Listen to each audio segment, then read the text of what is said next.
हाणे जेका अची रही आहे सा आहे असांजी शक्कूबाई। त ज़ोरदार तारियुनि सां वेलकम था कयूं शक्कूबाई खे।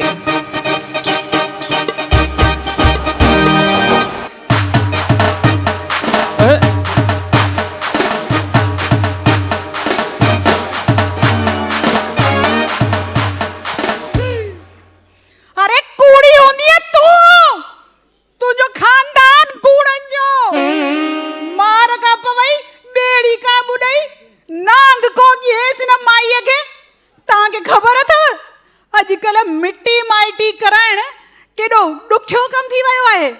असांजे लाइ त साईं ॼण हिकिड़ो केस थी वियो आहे। हिकु मिट्टी माइटी पक्की कराए शादी कराइण माना हिकु केस सॉल्व करे छॾण।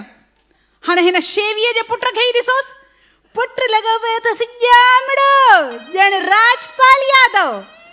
रंग त अथसि तए जी कारी पुठ, वार त ठोड़ मां खुसी करे ॼण ख़तम ते अची थिया अथसि।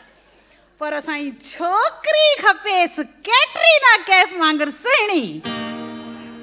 ख़ैर आयसि मानस शेवी मूं वटि रोंदी रोंदी, आई माया मुंहिंजे पुट जी शादी त कराई मांसि शादी। धंधो इहो आहे मिटी माइटी कराइण। छा कयूं, हर वैरायटी जा छोकिरा ऐं छोकिरियूं रखणा पवंदा आहिनि न साईं, फोटो वोटो रखणा पवंदा आहिनि। हाणे धंधो करिणो आहे त रेंज त मेंटेन करणी पवंदी न साईं। हा कराई मांसि शादी, आई साईं नची नची करे टुपी टुपी करे पंहिंजी नुंहुं वठी आई। ॿिए ॾींहुं मां बि पहुती मांसि, मां जो हेॾी महिनत कई हुन ॼामड़े जे लाइ। आई मांसि ॿिए ॾींहुं कमीशन वठण ऐं मिठाई वठण। साईं धिक्का ॾेई कढी छॾियईं मूंखे, धिक्का ॾेई कढी छॾियईं। चए थी तूं कूड़ी आहीं? हा मां चयोसि छा में कूड़ी आहियां ॿुधाए त सही। चए थी उहा छोकिरी त काणी आहे। चयोमांसि शेवी तोखे मां पहिरें ई ॾींहुं चयोमांइ न छोकिरी अहिड़ी अथई सभिनीनि खे हिकु नज़र सां ॾिसंदी अथई। चए थी अच्छा हा छॾण हिन ॻाल्हि खे, इहो ॿुधाए छोकिरी जॾहिं हले थी त हीअं मंडकी मंडकी मंडकी मंडकी थी हले। चयोमांसि ॿुध इन में बि मां कूड़ न ॻाल्हायो थी मैं, तोखे चयोमांइ छोकिरीअ जो हलण अथई लखनि जो लोॾो लोॾो ॾेई हलंदी अथई। हाणे मां कूड़ी थियसि। चए थी अच्छा हिन खे बि छॾ, इहो बि ॻाल्हि छॾ। हाणे इहो ॿुधाए छोकिरीअ खे मां कुझु बि चवांसि थी त जवाब ई नथी ॾे, कुझु ॿुधे ई नथी। चयोमांसि छो, तोखे मां चयोमांइ न छोकिरी अथई गूंगी गांइ, कुझु बि चवंदी हुयसि त रुगो खे खे खे खे खे करे खिलंदी रहंदई।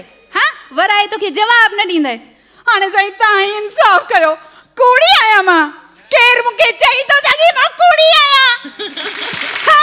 सफ़ा न हिकु मिनट, हलो हा हा यस माया मिट्टी मिट्टी माइटी वारी।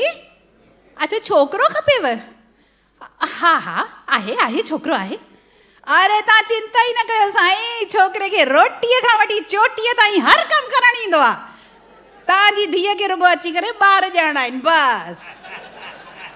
न न साईं न न पैसा त तव्हां केतिरा बि ॾियो पर ॿार त साईं तव्हांजी धीअ खे ई ॼणणो पवंदो। हा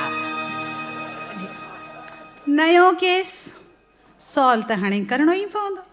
जय झूलेलाल।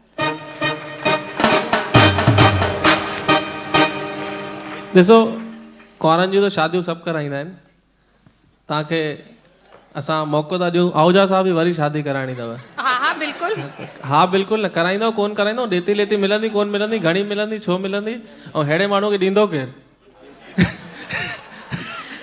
न न ॾेती लेती बि मिलंदनि। मां तव्हांखे हींअर चयो न असां हर वैरायटी मेंटेन कंदा आहियूं। धंधो करिणो आहे त वैरायटी मेंटेन करणी पवंदी न साईं। लख लहे थी लोड साईं। क्या बात है। ऐं अगरि मां तव्हांखे मौक़ो थो ॾियां की आहूजा साहब लाइ का बि हीरोइन चूज़ करणी आहे त तव्हां कहिड़ी तव्हां ख़ुशि आहियो न? न तव्हांखे कहिड़ी हीरोइन वणंदी आहे? अरे मधु कन्न बंदि कर बाबा, कन्न बंदि कर। वेठी आहे वञा मां त मरी वियुसि यार। हुनखे ख़बर आहे केरु पसंदि, हीअ त भले करे उहो थोरी कंदसि। जी वरी क्वेश्चन कंदा। कहिड़ी हीरोइन अगरि तव्हांखे हिननि लाइ पसंदि करणी हुजे त तव्हां कहिड़ी हीरोइन पसंदि करे ईंदव? सही कमु त ॾुखियो आहे पर आहे धंधो इहो, वैरायटी मेंटेन कई आहे त ॻोल्हे त ॾींदासीं। कहिड़ी ऐश्वर्या राय न न ऐश्वर्या राय शिकिल त ॾिसो न ऐश्वर्या राय ॻाल्हियूं था कयो कंहिंजी ऐश्वर्या राय शिकिल ॾिसो हिननि जी ॾिसूं ॾिसो न साईं हूअं त सूट त हिननि सां गॾु ललिता पवार कंदा आहिनि उहा त गुज़ारे वई तव्हांजी उहा त गुज़ारे वई आहूजा तव्हांखे नए साहब जनम में मिलंदव हिन जनम में ख़ुशि थियण जी ज़रूरत कोन अथव चलो thank you so much thank U thank U